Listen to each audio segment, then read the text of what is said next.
The Ghost Net campaign is a mission that Sea Shepherd UK are doing to try and rid UK waters of discarded fishing gear. Sea Shepherd's a registered marine charity in the UK. Globally, it's a movement of dedicated volunteers who are looking to save marine wildlife.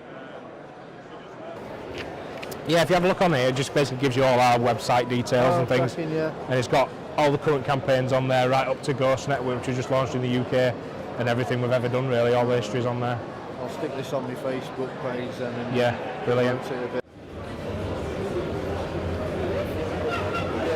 You know, I mean, people are getting switched on to the whole Ghost Net or the plastics. Hey up, mate, here's what I do now.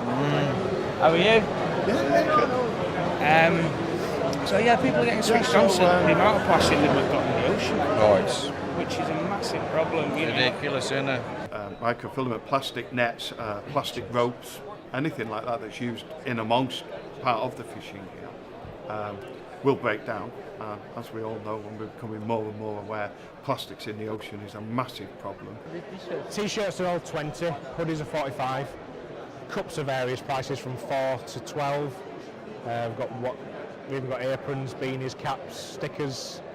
Brilliant. Excellent. You know, when you're speaking to people on outreach and you get somebody who's really engaged and you can almost see a light switch on in their head, that's just as important as being out on campaign. Yeah, we're on our way to a fundraiser for a cycling challenge from London to Paris. 6 Sea Shepherd volunteers that are doing this challenge purely to raise funds for the Ghost Net campaign. So I'm going along just to do a talk for about an hour, a little bit about Sea Shepherd in general, and then the rest of it to talk about Ghost Nets, just so people know where the money's going.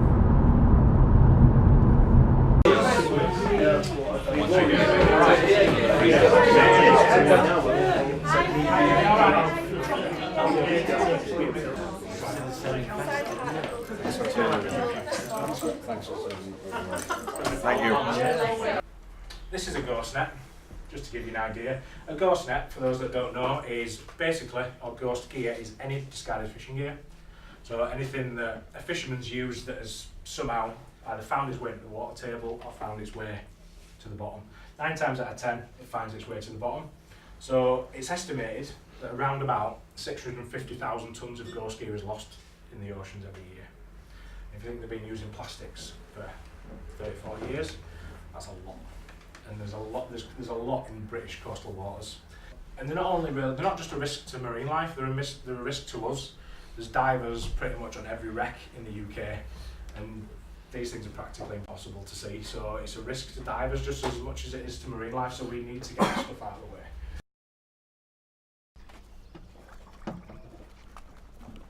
Pulls are flat.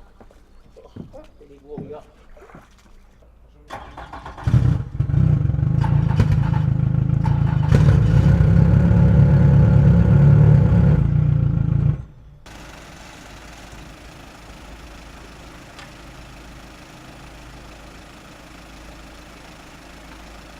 So what we do is we go out and we will go down, we'll do a survey dive first of all to have a look, see what is the resin is, everything down there, and then how much of a risk that discarded gear is. And if we deem that it is a significant enough risk to bring it up, we will then go down, cut the nets or the pots free, and we'll lift them up.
So what they're doing at the minute is they're looking for any discarded fishing gear, so it might be krill pots, lobster pots, fishing line, rope, anything like that. And what they'll do is while they're down there, they'll attach a bag with a clip, make sure all the debris that they're bringing up is cut loose, and then they will fill the bag with air, sending it to the surface. What we'll do then is we'll haul the bags out, put them on the front of the boat, and then they'll be disposed of.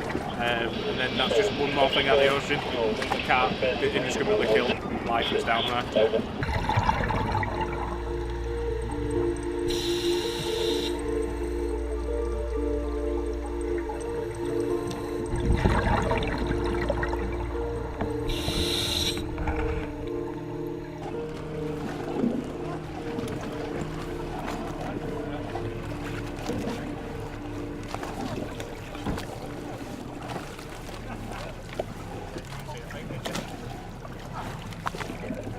Yeah, so this is the ghost gear that we brought up on our first dive. So as you can see, it's a mixture of trawl net, just here, there's some ropes there as well. There's some monofilament net and some ropes that wrapped around pink sea corals. And when it does that, it creates a drag area, basically just uproots the sea fan. So as you can see, lots of pink sea fans here, all dead. So we brought that up.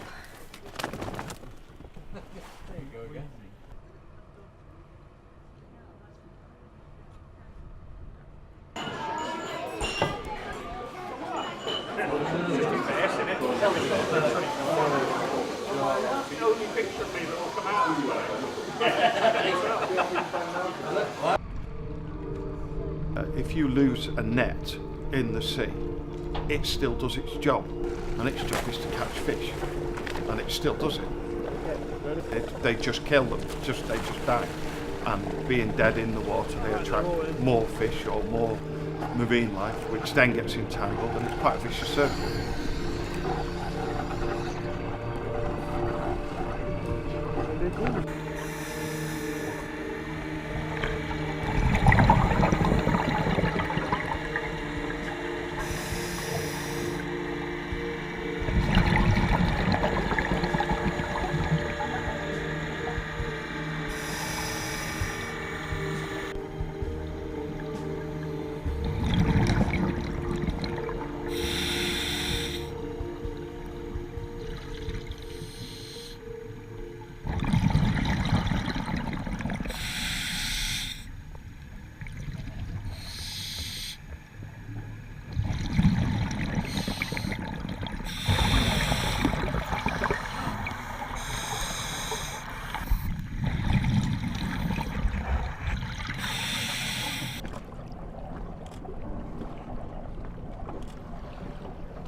The lobster pot will attract lobsters, they'll go in.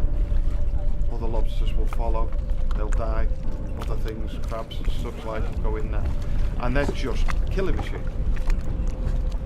It's just cruel and it shouldn't happen.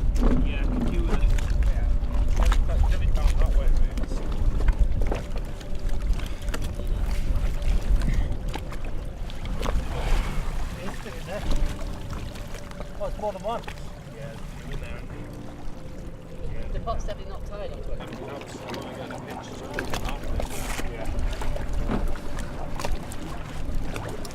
Some crabs in it.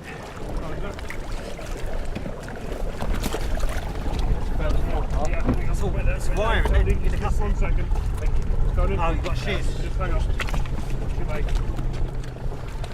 So we'll get it so we're not looking into the sun.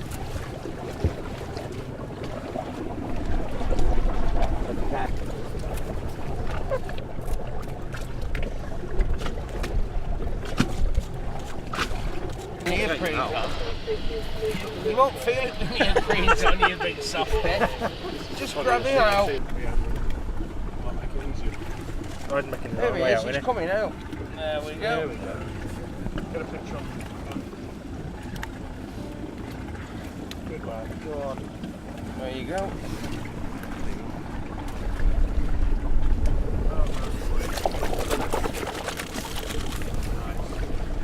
Look, just in that one pot, there was 2 crabs, and once they were in there, they were never. There's no way of those crabs getting out. So this stuff needs to be brought up. It's massively important to those animals. I mean, it was a half an hour dive for us, but it saved the lives of those 2 animals, and that's everything to those animals. The oceans need time to recover, and if we stop and do what we're doing now, they will recover. But if we carry on moving forward at the pace we are, the ecosystem will collapse. So I'd just like to see a day where we don't need to do this.